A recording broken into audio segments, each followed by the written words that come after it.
সকাল দিয়ে বৃষ্টি হচ্ছিল, সবার মনে একটাই কথা হচ্ছে খিচুড়ি খিচুড়ি খিচুড়ি, তাই বলার সাথে সাথে শুরু হয়ে গেল খিচুড়ি রান্না। আর এদিকে চাল ডাল একসাথে মিশিয়ে, এবং পাশেই ছিল আমাদের কাটা আলু ছিল, পেঁয়াজ ছিল, বেগুন ছিল, পটল ছিল, লঙ্কা ছিল। তারপর ওটাকে ভালো, তারপরে চালের মধ্যে চলে গেল আলু, তারপরে গেল বেগুন, আর এরপরে যাবে পেঁয়াজ, তারপরে যাবে পটল, এবং তারপরে দেওয়া হবে পরিমাণ মতো লঙ্কা। যেহেতু আমাদের বাড়িতে লঙ্কা খুব একটা বেশি খাওয়ানো, সেই জন্য পরিমাণ মতোই দেওয়া হয়, ঠিক আছে। তারপরে এর মধ্যে চলে যাবে সেই সরিষার তেল, ঠিক আছে, সরিষার তেলটা দেওয়া হলো।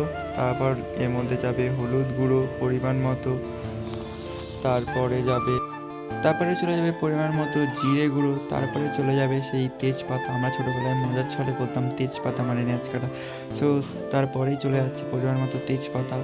আর তারপরে চলে যাবে, ওটাকে ভালো করে মাখাতে হবে, পরিমাণ মানে ভালোভাবে না মাখালে ওটা তো হবে না, সেজন্য ভালো করে মাখাতে হবে। তারপরে চলে পরিমাণ মতো জল, জল দিয়ে আবার একবার ভালো করে মাখাতে হবে। সো মাখানোর পরে আমাদের ওভেনটাকে জ্বালিয়ে নিতে হলো। জ্বালিয়ে নেওয়ার পরে আমরা সোজাসুজি আমাদের রান্নাটাকে বসিয়ে দিলাম, ঠিক আছে। বসানোর পরে জাস্ট এরকম এসেছিল কালারটা। আর তারপরে দেখো মিডিলে এটা ফুটছিল কেমনভাবে। A few moments later.